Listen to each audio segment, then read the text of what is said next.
Welcome to the Wildverse podcast, where we introduce you to the wild world of taxidermy, a place where artists and hunters collide. I'm Heather, And I'm Ashley. and today we have a super fun episode that I'm very excited about. I know it's one of my favorite episode ideas on one of my favorite podcasts, so I really wanted to incorporate it into our podcast as well. Yes, a trivia episode.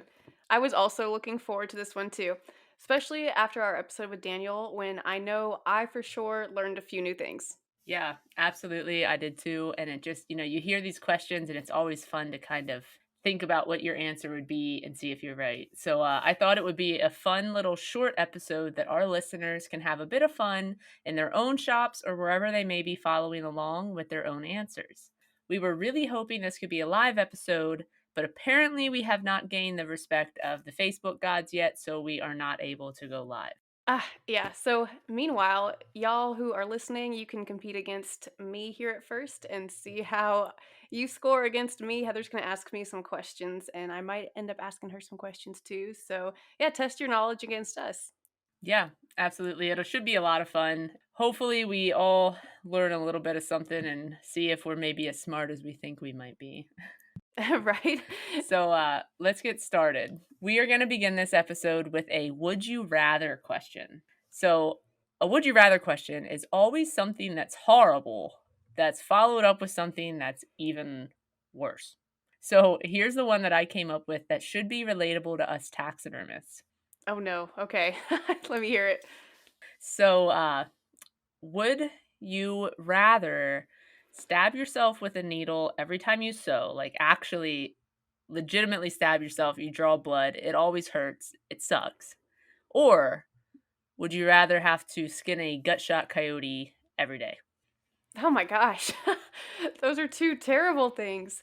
Either stab myself with a needle every time I sew something, or I have to skin a gut shot coyote. I'm gonna say skin a gut shot coyote because, well, is it every day, is in like every work day, or like 365 day?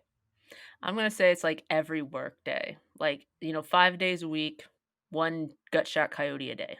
Like I start the morning out with skinning a gut shot coyote. Yep.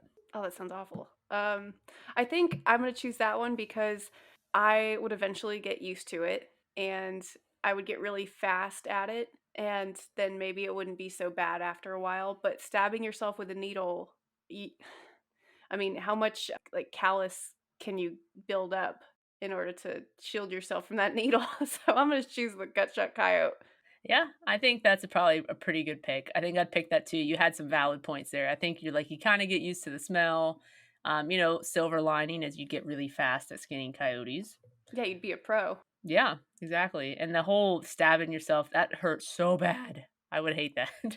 Ugh, yeah, it hurts every time, and it doesn't get any better. No, we use those like tri-bladed needles and they cut you and I usually slice my fingers with them sometimes. Yeah. I'll pick the gut shot coyote too. But that's a great question, though. It really makes you think, like, man, those are both awful. Oh, yes, I know. I know. Well, now I guess we can get into some trivia questions. Well, I did a lot of research on finding some good trivia questions that will relate to taxidermists and outdoorsmen alike. In this first episode, the topics will be on anatomy, conservation, taxidermy, and general animal knowledge. Oh, man. Okay. So, this first question fits into the conservation category. So, here we go. Roughly, how many grizzly bears are there in North America? Let me set my timer to 20 seconds, and your time starts now. Oh, gosh. Okay. Let me write this down. Get to thinking. How many grizzly bears are in North America? Are you counting, like, grizzly bears and brown bears as one species, or is this only grizzly bears? This is just grizzly bears. Okay. That doesn't really help me anyway, because I don't know. Okay. Here's my answer. Okay, so is that a 500,000? Yes, that's what I guessed. Okay. You are actually on the right track, but you are wrong. Oh, what's the answer? So, there are actually an estimated 50,000 grizzly bears in North America. I meant to say that. Oh, yes, I'm sure. Well, so I had to take a double check there at your whiteboard. Yeah. I was like, "Man, is Dang that it. 500 or 50?" Yeah, I said 500. Some interesting facts about grizzly bears that I looked up after I had found this little trivia question. So, back in 1975, their habitat was actually less than 2% of their original roaming range. Back then, you were not allowed to buy, sell, harm, harass any grizzly bears, and you were not allowed to transfer any grizzly bear parts, hides, claws, skulls, anything other than Montana hunting laws. So apparently back then in Montana, you could still hunt them, but it was less than like 25 bears a year. And what time in history was this? Like, what years was this going on? Do you know? That little fact there was from 1975. Oh, 1975. Okay. Dang, so that wasn't even that long ago. Yeah, no, that wasn't that bad. Like that's kind of when the research somewhat started from what I had found. And then from kind of that point forward, they started reintroducing bears and trying to build up conservation efforts in different little like core areas. Like there was like the Yellowstone area, there was like the northern Continental Divide area. There was a spot up in Idaho. I think that was the Bitterroot area. And there, of course, then was not allowed to be any hunting of any sort. It was federally regulated. They kept trying to, and Yellowstone is the biggest population in the lower 48 at that point back then. Now it's the Northern Continental Divide or something like that. But an interesting story from 2013, there were some Hutterites, which I don't know if you ever heard of Hutterites. I have not. What is that? So I know people pronounce this different too. So I might be saying it differently than other areas. So Hutterites are almost kind of like if you ever heard of Mennonites. Oh, okay, like a religious group? Yes. Yeah, they live in like a colony. There's a lot of them, I know, in like North and South Dakota. But, anyways, there was this colony in Montana, I think it was, back in 2013, and they had been caught. There were two grizzly bears that were collared. And they said that they chased them off of their land, because they were killing livestock and such. And they ended up dying from exhaustion because they were chasing them so far. So they didn't report it, of course, because they were afraid that they would get in trouble because these bears died. So they took their collars off and they tried to smash them and burn them and discard these collars, which obviously didn't work because they knew where the collars stopped working and that's where they went. They also tried to cremate the bears, which also did not work. Oh, wow. So then they ended up burying them. Yeah. So they got, I think, the highest punishment would have been $25,000 fine per bear and like 6 months in jail. But they ended up doing some sort of plea deal. They didn't have to do any of that. I don't know what they ended up doing. So that was kind of interesting. So this group, whatever you called them, I guess they're not a vegan organization. No, no, they're just like a different kind of religion. They wanted these bears away because, of course, they run into a lot of human interference. I know there is I don't want to say vegan, but like an animal rights people that are trying to get hiking kind of like taken away in like Glacier because of run-ins with bears. They're afraid that this is going to hurt the bear population. Thought that was kind of interesting. Oh, cause more like bear human interactions. I guess they say like the more people in the area means the less bears are going to like mate and reproduce and the lower bear numbers. I don't know what that's about. Something also that was really interesting was in 2018. That's apparently sometime around where Wyoming and it's either Montana or Idaho opened up some grizzly bear hunting. And they were allowed to take 10 in that core habitat I talked about, and they were allowed to take 12 in other areas. But if one female was killed, no more bears were allowed to be killed. Wow, so that's pretty tight regulations then. Like they were really monitoring it closely. Yeah. How nervous would you be though? Like you'd have to be pretty sure that that is definitely a big boar. Now, I don't know if you're familiar with like the regulations as far as now, but I don't think there's any grizzly hunting in the lower 48, isn't that right? Or is there? I swore that there was something in Montana, but I could be wrong. I honestly couldn't find anything. I think it was recently that they stopped hunting grizzlies up there, but actually I'm not sure, so we'll have to double check that. You might be right because the numbers aren't very large. So something that was kind of interesting with too was that in the lower 48 there's only about 1500 grizzlies. Oh, wow, that's not very many at all. No wonder. No, especially when the number of estimated in North America is 50,000. So If you had to guess where the largest amount of grizzlies were in North America, what would be your guess? In North America, I would probably say Alaska. Is that not right? You are correct. There are approximately 30,000 grizzlies in Alaska alone. Was that a question or is that just a side question? No, that was just a little side question. No Oh. timer set for that one. Dang, I would have had that one right. Yes, yes, yes, you would have. That's a little bonus point. Yeah.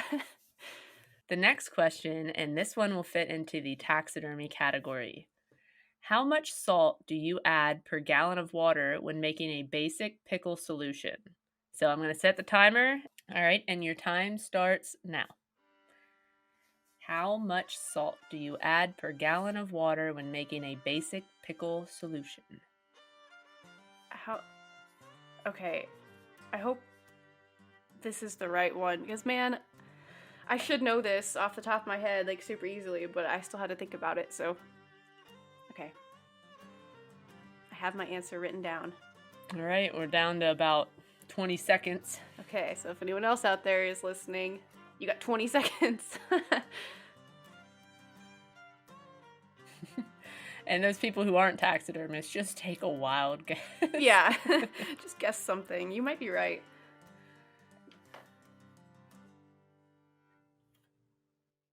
All right, time is up. What was your answer? 1 pound per gallon is Ashley's answer, Yes, 1 pound per gallon. and she would be correct. Thank goodness. I was worried if I didn't get that one right. This is another kind of little bonus point, but do you know why the salt is important? It's draws. No, it doesn't draw out the moisture. It No, please tell me. So, the salt avoids acid swelling because it helps prevent the hide from sucking in too much, I guess, moisture. Because then when that's all that acid gets in there, and then it makes the hide rubbery, it doesn't stretch. Okay, so that makes sense. I kind of knew that, but also kind of didn't. So that's good to know. Well, I could tell you were on the right track, and then you just weren't exactly sure how to word it. So Yeah, like I know you were close. kind of. I'm not a huge tanning person. I can do it. I was tanning stuff today, but it my knowledge is slim. Well, there's a lot that could go wrong, so it's always good to read directions. Yes. I read the directions every single time. Don't even try to wing it. Yes, I that is a good idea Yep. because then next thing you know, you ruin something, and then you're out of luck. So now is time for one of the questions that Ashley had gotten together for me to see if I know. Oh, my turn. Okay. Heather, are you ready? I am Ashley, hold on. Let me pull my timer up so I have a time too. Okay. Okay, I am ready. Here is my question for you. This is multiple choice, so listen carefully, okay? In what year was the first taxidermy competition held? Was it A, 1880, B, 1915, C, 1949, or D, 1960? All right, let me start my timer. All right, read them off to me again. Okay, again, it's A, 1880, B, 1915, C, 1949, or D, 1960? Is this like the first taxidermy competition in the US, in the world? I believe the world. I will double check that. Hmm. I believe just the first documented taxidermy competition, period.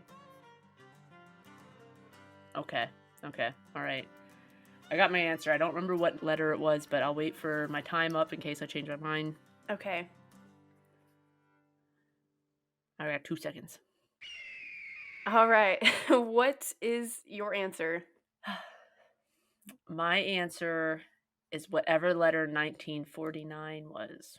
So you said C, 1949, and that is incorrect. Ah, The correct answer is 1880. And let me tell you a little bit of a fact about that. So, taxidermist William Hornaday became notable in this sport when he won the top prize for a diorama. The scene featuring two male orangutans fighting over a female was awarded for its scientific accuracy.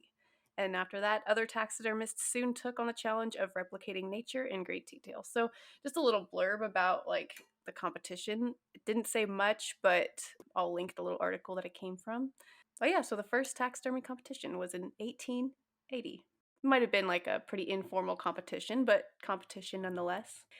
Yeah, I would have guessed. I was gonna guess 1880, and then I was like, like taxidermy was pretty rough back in 1949, let Yeah, alone true. 1880.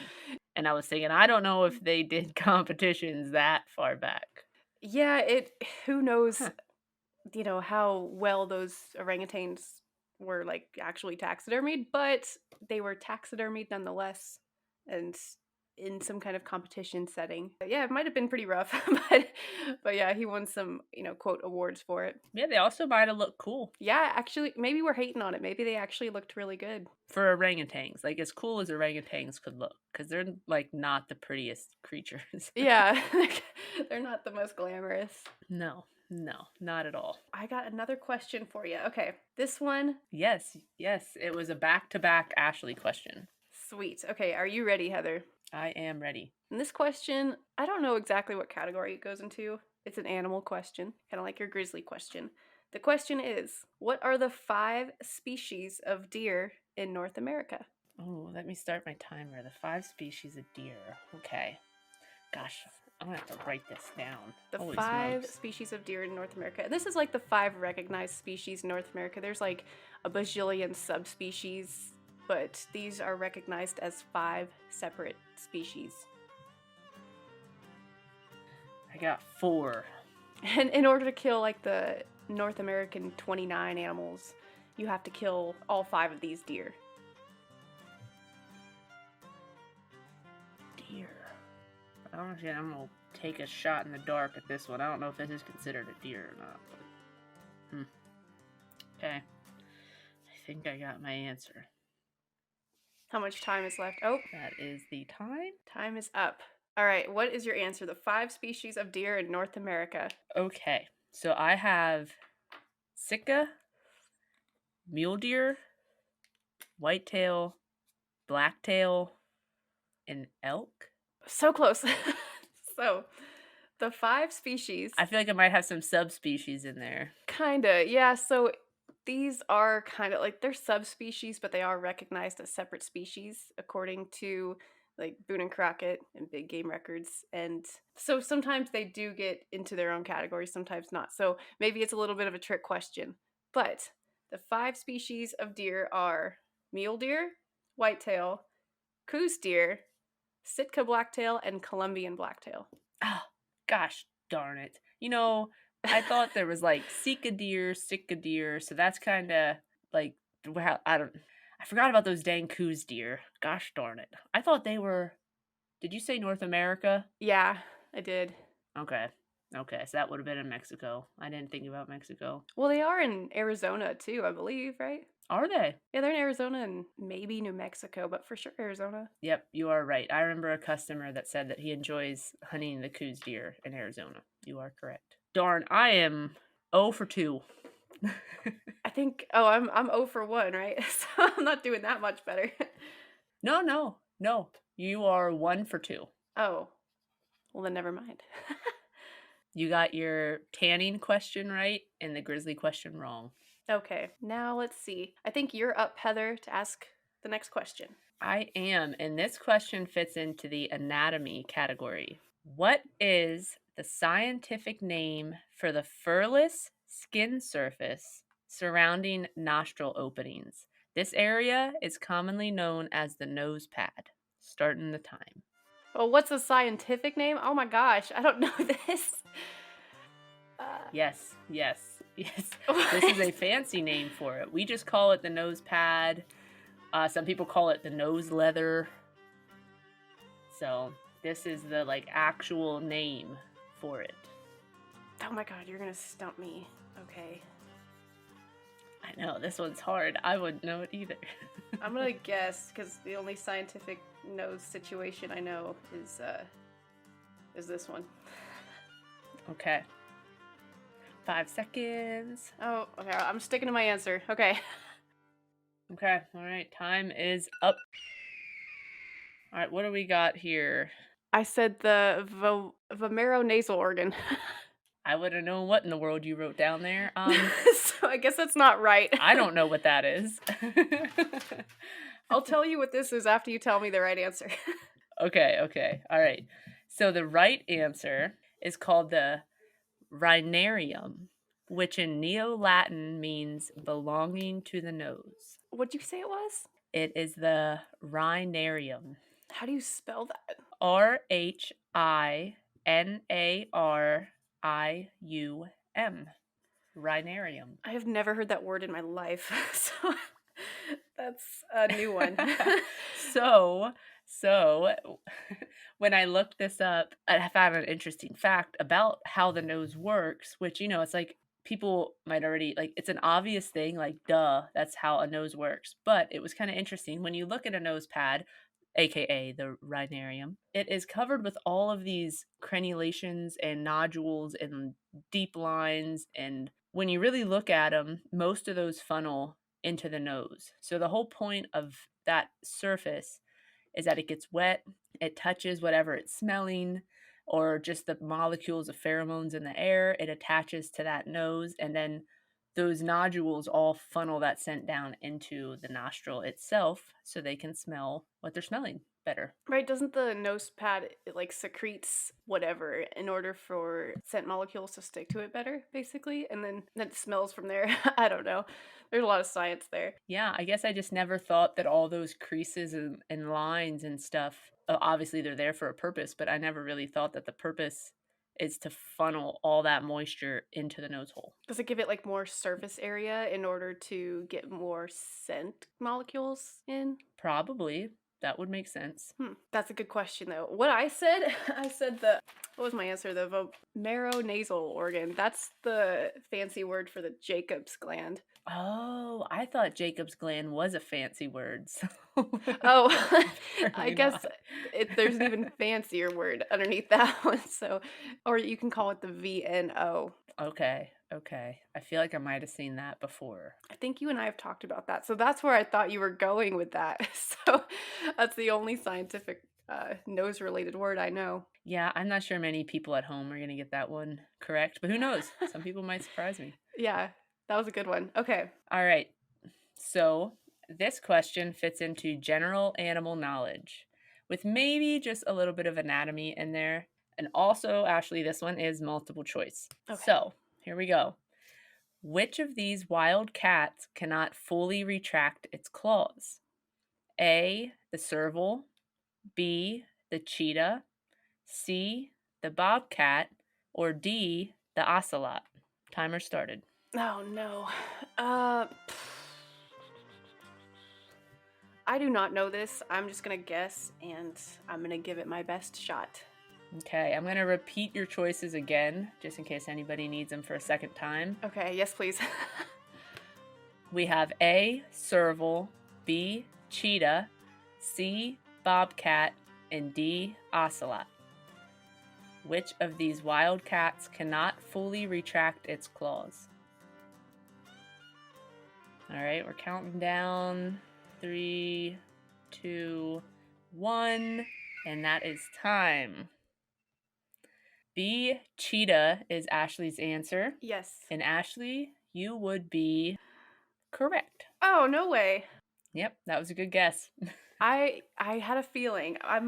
My reasoning was that the other three cats are more like swifty. You know, they're climbing stuff a lot, and the cheetah, you know, their big thing is running. So they kind of was an outlier there. So I chose that one. Well, that was definitely a good thought process because that is the reason that they do not have retractable claws. So, little fun fact is their foot anatomy is actually exactly the same as every other cat. So they kind of have the ability, the claw does move, but they do not have the sheath that covers the claw. Oh, okay. I wonder, does that have anything to do with like their speed? Like maybe their claws don't retract all the way to get more traction? I don't know. I'm just, what's the word? Hypothesizing. Yeah, I mean, that's possible. You would think pressure on the foot would keep the claws out anyways, but maybe it does help with traction, and that is why they're faster, among other things.